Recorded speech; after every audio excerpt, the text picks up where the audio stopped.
अरे आंटी जी आप। नमस्ते। नमस्ते बेटा, क्या मैं अंदर आ सकती हूँ? जी आंटी आइए। आंटी जी आप चाय लेंगे या कॉफ़ी?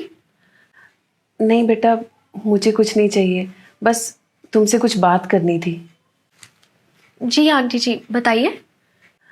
वो बेटा, कल 1 तारीख है, नया महीना शुरू हो रहा है तो आप मकान के किराए के बारे में बात करने के लिए आई हैं? आंटी जी आप चिंता मत करिए, अमन कभी भी किराया लेट नहीं करते। हर महीने की 1 तारीख को आपके बेटे सिद्धांत के अकाउंट में वो पैसे डिपॉजिट कर देते हैं और इस बार भी कर देंगे। नहीं नहीं बेटा, मुझे किराए के बारे में बात नहीं करनी, मुझे कुछ और बात करनी थी तुमसे। हाँ जी आंटी बताइए, क्या बात करनी है आपको? नहीं बेटा, कुछ नहीं, बस ऐसे ही। अच्छा मैं चलती हूँ। ऐसे कैसे आंटी, कुछ तो बात जरूर है, आप प्लीज बताइए मुझे। बेटा मैं बस वो कह रही थी कि मुझे ना तुम्हारी हेल्प चाहिए, तुम करोगी मेरी हेल्प? जी जरूर करूंगी, आप बताइए आपको क्या हेल्प चाहिए मेरी। बेटा मुझे काम की ज़रूरत है, क्या तुम मुझे काम दे सकती हो? काम की जरूरत, वो भी मुझसे? मैं आपकी बात कुछ समझी नहीं। बेटा म- मुझे कुछ पैसों की ज़रूरत है, मैं तुम्हारे घर का काम कर दूंगी और बदले में तुम मुझे कुछ पैसे दे देना। आंटी पैसे की क्या जरूरत है आपको? 3 मंजिल का घर है आपका और आपके यहाँ हम खुद किराए पर रहते हैं। अंकल खुद एक रिटायर्ड ऑफिसर हैं और उनकी पेंशन भी आती होगी। मुझे आपकी काम वाली बात कुछ समझ नहीं आई आंटी। बेटा अब क्या बताऊं तुम्हें, घर का किराया, अंकल की पेंशन के पैसे, सब कुछ सिद्धांत के हाथ में रहता है। उसका कहना है 3 टाइम का खाना तो मिल रहा है ना, कपड़े मिल रहे हैं ना, तो पैसों की क्या जरूरत है आपको? पहले वक्त कुछ और था, पर अब वक्त कुछ और है। पहले किराया, पेंशन सब तुम्हारे अंकल के हाथ में और मेरे हाथ में था, पर अब सब कुछ सिद्धांत और बहू के हाथ में है। हम तो अपने घर में पराये हो गए हैं बेटा। आंटी सिद्धांत भाई और भाभी आपका ख्याल नहीं रखते क्या? आपको खाना नहीं देते क्या ठीक से?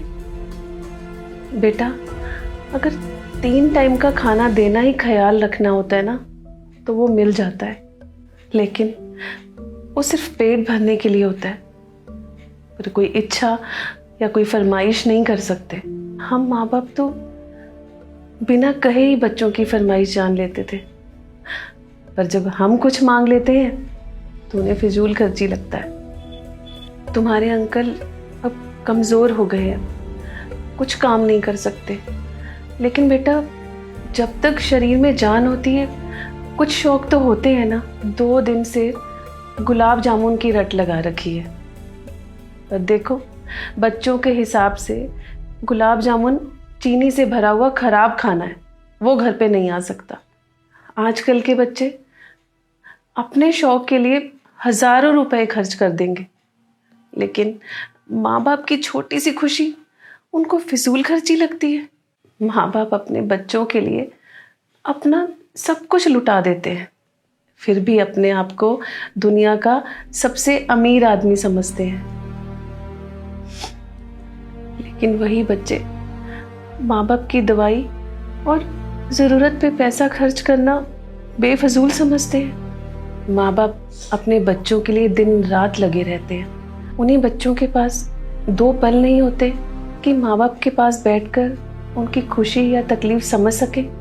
बेटा मुझे लगा कि जब बहू और बेटा ऑफिस गए होंगे तो मैं चुपचाप ऊपर आकर काम कर लूँगी, उन्हें पता भी नहीं चलेगा। बस यही सोचकर मैं तुम्हारे पास आई, तुम्हारे अंकल और मेरी छोटी छोटी ज़रूरतें और शौक़ पूरे कर सकूं, इसलिए मुझे काम चाहिए। आंटी जी आपकी बात बिल्कुल सही है, मैं अभी आपको मार्केट से मिठाई मंगवा कर दे दूंगी और मैं आपको कुछ पैसे भी दे दूंगी। आंटी आपको पैसे के लिए काम करने की बिल्कुल ज़रूरत नहीं है। मैं जो आपको पैसे दूंगी आप उसी में ही अपनी ज़रूरत पूरी कर लेना। नहीं बेटा, मैं मेहनत करके ही अपनी और इनकी ज़रूरतें पूरी करूँगी। बेटा मुझे तुम्हारी हेल्प चाहिए, किसी तरह का कर्जा नहीं। कोई बात नहीं बेटा, मुझे माफ़ कर देना अगर मेरी वजह से कोई परेशानी हुई हो तो। रुकिए आंटी जी, आप कल से मेरे घर आ जाना, घर के कामों में मेरी मदद कर देना और ये बात हम दोनों के बीच में ही रहेगी। थैंक यू बेटा, जीती रहो, सदा खुश रहो।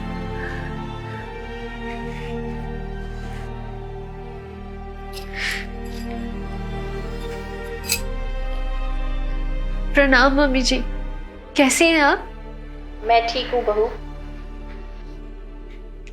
मम्मी जी, आपको मेरी वजह से कोई परेशानी तो नहीं है ना? आज ये बात क्यों पूछ रही हो? बताइए ना प्लीज।